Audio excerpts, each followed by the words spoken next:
Hello friends, आज हम लोग ज्योग्राफी के क्लास 8 के चैप्टर 4 को देखेंगे। ज्योग्राफी को न्यू एनसीईआरटी बुक काफ़ी इम्पोर्टेंट है, जो सभी एग्ज़ामों के लिए काफ़ी इम्पोर्टेंट है। तो स्टार्ट करते हैं हम लोग। पौधे से परिष्कृत उत्पाद तक के स्थानांतरण में 3 प्रकार की आर्थिक क्रियाएं सम्मिलित है। ये प्राथमिक, द्वितीयक और तृतीयक क्रियाएं हैं। प्राथमिक क्रियाओं के अंतर्गत उन सभी क्रियाओं को शामिल किया जाता है जिनका संबंध प्राकृतिक संसाधनों के उत्पादन और निष्कर्षण से है। कृषि, मत्स्य और संग्रहण इनके अच्छे उदाहरण हैं। द्वितीय क्रिया उन संसाधनों में प्रसंस्करण से संबंधित है, जैसे इस्पात निर्माण, डबल रोटी पकाना और कपड़ा बुनना। ये सभी जो है ना द्वितीय क्षेत्र के अंतर्गत आते हैं। तृतीय क्षेत्र की बात करें तो तृतीय और द्वितीय क्षेत्र की सेवा कार्यों का सहयोग प्रदान करती है, जैसे यातायात, व्यापार, बैंकिंग, बीमा और विज्ञापन तृतीय क्रियाओं के उदाहरण है तृतीय क्षेत्र के। आप देखते हैं कृषि। कृषि एक प्राथमिक क्रिया है। फसलों, फलों, सब्जियों, फलों को उगाना, पशुधन पालन करना। विश्व के 50% लोग कृषि से संबंधित क्रियाओं में संलग्न हैं। भारत को 2/3 यानी 2/3 जनसंख्या अब तक कृषि पर निर्भर है। एग्रीकल्चर शब्द की उत्पत्ति लैटिन शब्द एगर या एग्री, जिसका अर्थ मृदा और कल्चर होता है, अर्थ कृषि करने से जुड़ी हुई है। नेक्स्ट देखते हैं हम लोग। अनुकूल स्थलाकृत मृदा और जलवायु कृषि क्रियाकलाप के लिए अनिवार्य है। जिस भूमि पर फसलें उगाई जाती है कृषिगत भूमि कहलाती है। आप जानते हैं, देख सकते हैं, कृषि क्रियाकलाप विश्व की उन्हीं प्रदेशों में संकेंद्रित है जहां फसल उगाने के लिए उपयुक्त कारक विद्यमान होते हैं। तो देख सकते हैं ये आप लोग मैप के थ्रू।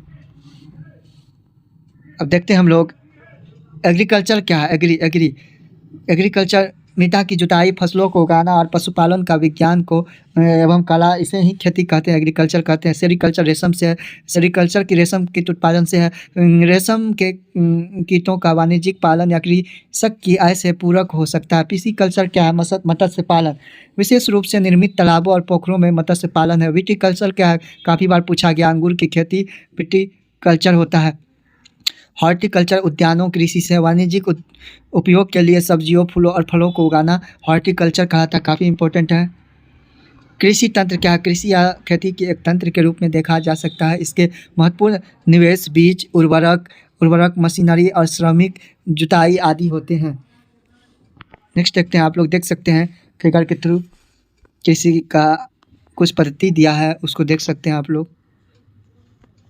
सिंचाई, निराई और कटाई, इसी कुछ संक्रियाएं इस तंत्र के निर्गतों के अंतर्गत फसल, ऊन, डेयरी और कुक्कुट हो गया, मुर्गी पालन वगैरह से है। कृषि के प्रकार, विश्व में कृषि विभिन्न तरीकों से उगाई जाती है। भौगोलिक दशाओं, उत्पाद की मांग, श्रमिक और प्रौद्योगिकी की स्तर के आधार पर कृषि 2 प्रकारों में वर्गीकृत की जा सकती है। निर्वाह कृषि या वाणिज्यिक कृषि। वाणिज्यिक कृषि जो होते हैं उसे कहा जाता है जो यानी डेवलप कहते हैं ना, डेवलप के आधार पे करना, वही वाणिज्यिक हो गया।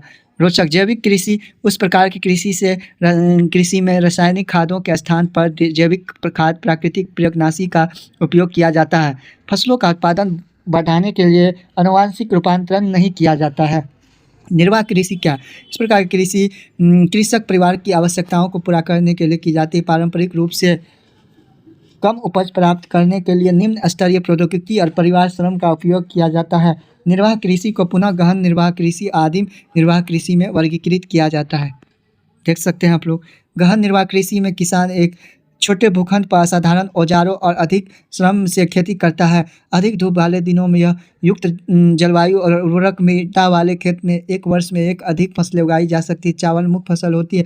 अन्य फसलों में गेहूँ, मक्का, दलहन और तिल शामिल है। गहन निर्वाह खेती जो है इसके अंतर्गत यानी कृषि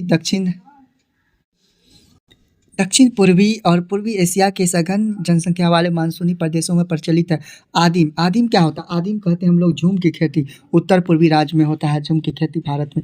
निर्वाह कृषि की स्थानांतरित कृषि और जलवासी पशुचरण शामिल है। देख सकते हैं हम लोग। स्थानांतरित कृषि काफ़ी इंपॉर्टेंट है। अमेजन बेसिन के सघन वन क्षेत्र, उष्णकटिबंधीय अफ्रीका, दक्षिण पूर्वी एशिया, उत्तर पूर्वी भारत के भागों में प्रचलित है। ये भारी वर्षा और वनस्पति के तीव्र पुनर्जनन वाले क्षेत्र। वृक्षों को काट कर और जलाकर भूखंड को साफ किया जाता है, तब राख को मृदा में मिलाया जाता है तथा मक्का रतालू, आलू और कस्बा जैसी फसलें को उगाया जाता है। भूमि की उर्वरता की समाप्ति के बाद वह भूमि छोड़ दी जाती है। कृषक नए भूखंड पर चला जाता है। स्थानांतरित कृषि को कर्तन एवं दहन कृषि के रूप में भी जाना जाता है। स्थानांतरित कृषि विश्व के विभिन्न भागों में विभिन्न नामों से जानी जाती है। झूम की खेती जिसको कहते हैं, उत्तर पूर्वी भारत में मिल्पा, मेक्सिको में रोका, ब्राज़ील में लदांग, मलेशिया में। जलवासी या पशु चारण सहारा के अशुष्क प्रदेशों में, मध्य एशिया और भारत के कुछ भागों जैसे राजस्थान, जम्मू और कश्मीर में प्रचलित है। इस प्रकार की कृषि में पशु चारक अपने पशुओं के साथ चारे और पानी के लिए एक स्थान से दूसरे स्थान पर निश्चित मार्गों में घूमते हैं। इस प्रकार की गतिविधि जलवायु बाधाओं और भूभाग की प्रतिक्रिया स्वरूप उत्पन्न होती है। पशु चारक मुख्यतः भेड़, ऊँट, मवेशी, याक और बकरियां पालते हैं। ये पशु चारकों और उसके परिवारों के लिए दूध, मांस, ऊन, खाल और अन्य उत्पाद उपलब्ध कराते हैं। देख सकते हैं जलवासी पशु चारक अपने ऊँटों के साथ। वाणिज्यिक कृषि क्या? वाणिज्यिक कृषि में फसल उत्पादन और पशुपालन बाजार में विक्रय हेतु किया जाता है। इसमें विस्तृत कृषि क्षेत्र, अधिक पूंजी का उपयोग किया जाता है। अधिकांश कार्य मशीनों के लिए किया जाता है। वाणिज्यिक कृषि में वाणिज्यिक अनाज कृषि, मिश्रित कृषि और रोपण कृषि शामिल है। देख सकते हैं वाणिज्यिक अनाज कृषि जो है फसलें वाणिज्यिक उद्देश्य से उगाई जाती है। गेहूं और मक्का समान रूप से उगाई जाने वाली फसलें हैं। उत्तर अमेरिका में सबसे ज़्यादा गेहूं, मक्का, यूरोप, एशिया और शीतोष्ण घास के मैदान वाणिज्यिक अनाज कृषि प्रमुख क्षेत्र है। ये क्षेत्र सैकड़ों हेक्टेयर के बड़े फार्मों से युक्त विरल आबादी वाले हैं। अत्यधिक ठंड वर्धन काल को बाधित करती है और केवल एक ही फसल उगाई जा सकती है। गन्ने की रोपण कृषि देख सकते हैं। मिश्रित कृषि में भूमि का उपयोग भोजन व चारे की फसलें उगाने और पशुधन पालन के लिए किया जाता है। यह यूरोप, पूर्वी संयुक्त राज्य अमेरिका, अर्जेंटीना, दक्षिण पूर्वी ऑस्ट्रेलियाई, न्यूजीलैंड और दक्षिण अफ्रीका में प्रचलित है। रोपण कृषि वाणिज्यिक कृषि का एक प्रकार है जहाँ चाय हो गया, चाय भारत में असम, कॉफ़ी हो गया, कहवा या कॉफ़ी कर्नाटक, काजू केरल, रबर केला अथवा कपास खेती काली मिट्टी में होती है। महाराष्ट्र वगैरह में एकल फसल उगाई जाती है। इसमें बहुत पैमाने पर श्रम और पूंजी की आवश्यकता होती है। उत्पाद का प्रसंस्करण खेतों पर ही निकट के कारखानों में किया जाता है। इस प्रकार कृषि में परिवहन, जल विकास और अनिवार्यता होती है। रोपण कृषि में मुख्य क्षेत्र विश्व के उष्णकटिबंधीय प्रदेशों में पाए जाते हैं। मलेशिया में रबर, मलेशिया में रबर, ब्राज़ील में कॉफ़ी, कहवा, भारत और श्रीलंका में चाय इसके कुछ उदाहरण हैं। देख सकते हैं केले की रोपण विधि। मुख्य फसलें बढ़ती हुई जनसंख्या की आवश्यकताओं को पूरा करने के लिए विविध प्रकार की फसलें उगाई जाती है। फसलें कृषि आधारित उद्योगों के लिए कच्चे माल की आपूर्ति करती है। गेहूँ, चावल, मक्का और बाजरा मुख्य खाद्य फसलें। जूट और कपास जो हम लोग गोल्डन फाइबर के नाम से भी जाने जाते हैं। इसको रेशेदार चाय के लिए, पीने के लिए कहवा आदि फसलें हैं। चावल यह विश्व की मुख्य खाद्य फसल है, काफ़ी इंपॉर्टेंट है, मुख्य खाद्य फसल है। यह उष्णकटिबंधीय और उपोष्णकटिबंधीय प्रदेशों का मुख्य आहार है। चावल के लिए उच्च तापमान, अधिक आर्द्रता और वर्षा की आवश्यकता होती है। यह फसल चिकायुक्त जलोढ़ मृदा जिसे जल रोकने की क्षमता हो सर्वोत्तम ढंग से बढ़ती है। चीन चावल के लिए सबसे ज़्यादा उत्पादन में अग्रणी है। इसके बाद भारत, जापान, श्रीलंका और मिस्र है। अनुकूल जलवायु दशाओं जैसे पश्चिम बंगाल और बांग्लादेश में एक वर्ष में 2 से 3 फसलें उगाई जाती है। चावल की खेती देख सकते हैं। गेहूँ की शस्य कर्तन देख सकते हैं। देखते हैं गेहूँ के वर्धन काल में मध्यम तापमान एवं वर्षा और शस्य कर्तन यानी फसल की कटाई के समय तेज धूप की आवश्यकता होती है। इसका विकास सुअपवाहित दोमट मृदा में सर्वोत्तम ढंग से होता है। गेहूँ संयुक्त राज्य अमेरिका, पहला अमेरिका यूएसए में सबसे अधिक गेहूँ, कनाडा, अर्जेंटीना, रूस, यूक्रेन, ऑस्ट्रेलिया और भारत में विस्तृत रूप से उगाया जाता है। भारत में यह शीत ऋतु में उगाई जाती है। मिलेट ये मोटे अनाज के रूप में जानी जाती है और कम उपजाऊ तथा बलुई मिट्टी में उगाई जा सकती है।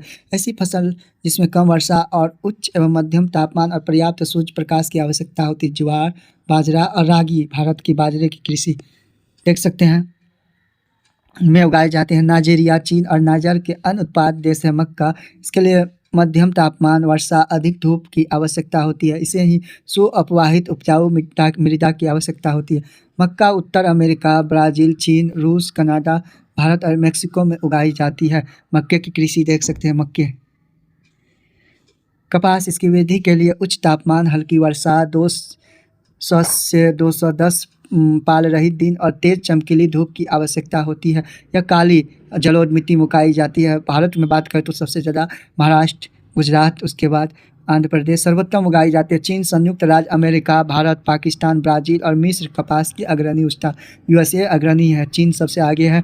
सूती वस्त्र उद्योग के लिए महत्वपूर्ण कच्चा माल है कपास की खेती, कृषि। इसी को हम लोग गोल्डन फाइबर के नाम से जानते हैं। पटसन, इसको सुनहरा रेशा के नाम से भी जाना जाता है। सुनहरा रेशा की नाम से भी जाना जाता है। इसी को हम लोग गोल्डन फाइबर कहते हैं। पटसन को ही गोल्डन फाइबर के रूप में जाना जाता है। यह जलोढ़ मृदा में अच्छे ढंग से विकसित होता है।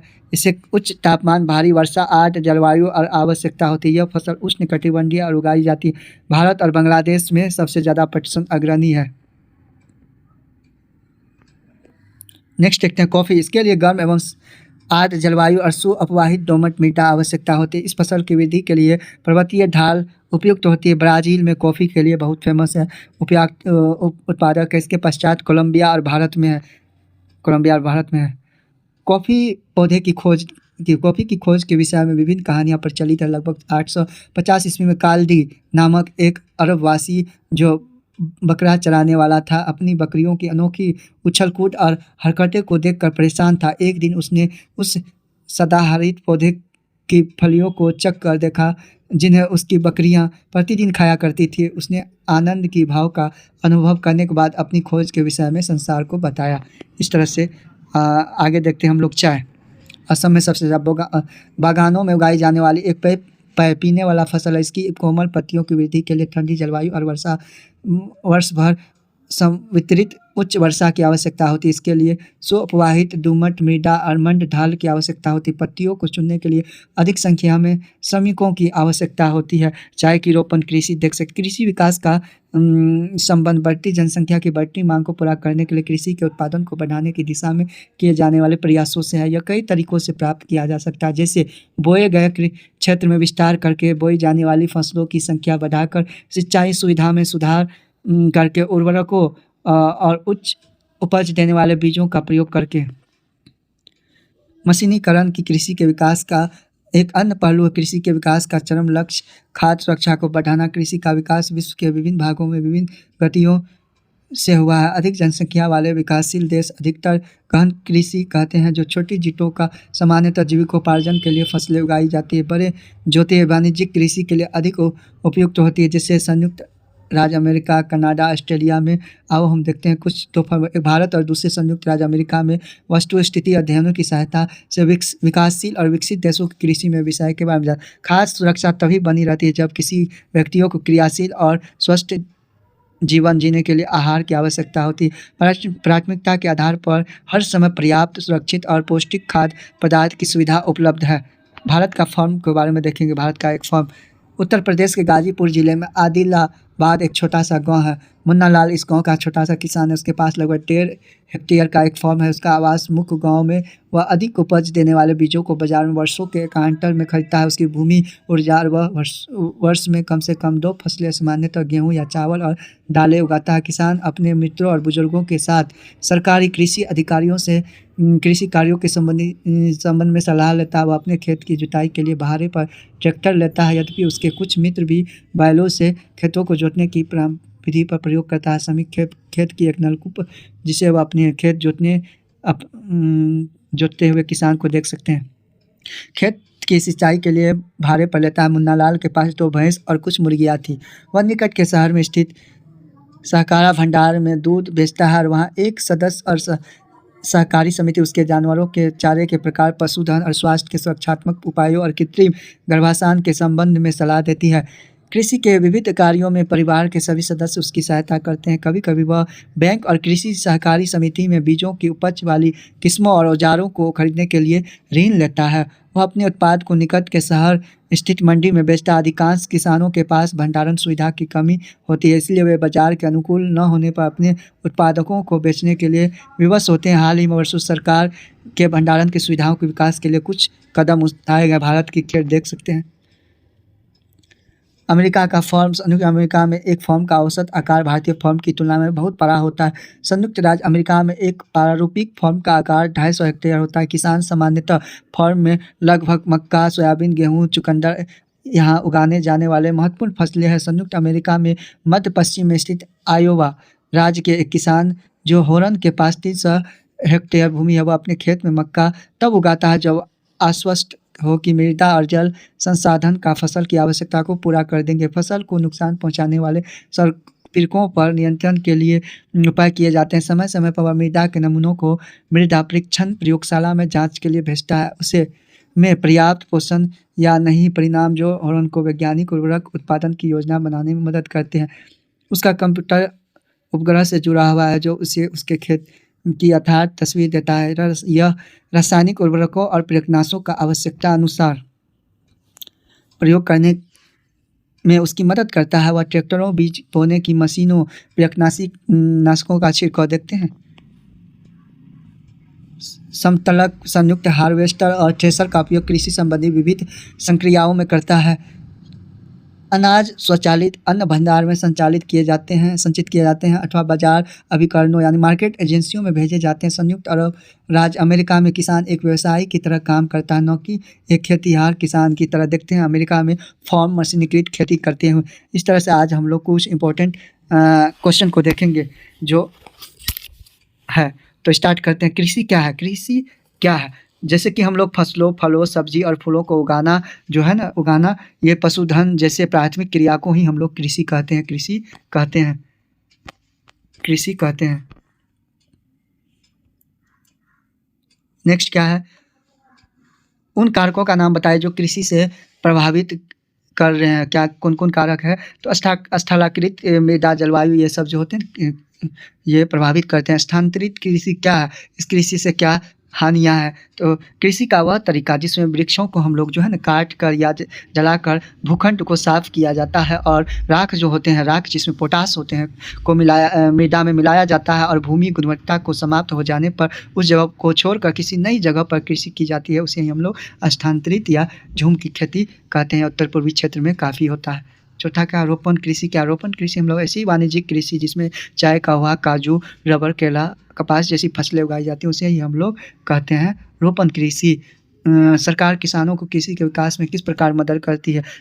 सरकार किसानों को कृषि के विकास के लिए मदद की बात करें तो सिंचाई के सस्ती दर पर बिजली उपलब्ध कराकर, खाद और बीज का सब्सिडी देकर, सरकारी कृषि अधिकारियों द्वारा किसानों को कृषि जैसी जानकारियाँ देकर या सस्ती ऋण सुविधा उपलब्ध करवाकर सरकार करवाती है। नेक्स्ट देखते हैं उद्यान कृषि का क्या अर्थ है? तो फलों व सब्जियों को उगाना। सुनहरा रेशा किसे कहते हैं? सुनहरा रेशा हम लोग पटसन को कहते हैं। पटसन इसी को गोल्डन फाइबर के नाम से जाना जाता है। कॉफ़ी का उत्पादन कहाँ होता है? ब्राज़ील में सबसे ज़्यादा। इस तरह से आज टॉपिक्स 4 को हम लोग देखा, ज्योग्राफी का क्लास 8 न्यू एनसीईआरटी। अगर वीडियो अच्छा लगे तो कृपया वीडियो को लाइक, सब्सक्राइब, शेयर कर देंगे। जय हिंद, जय भारत।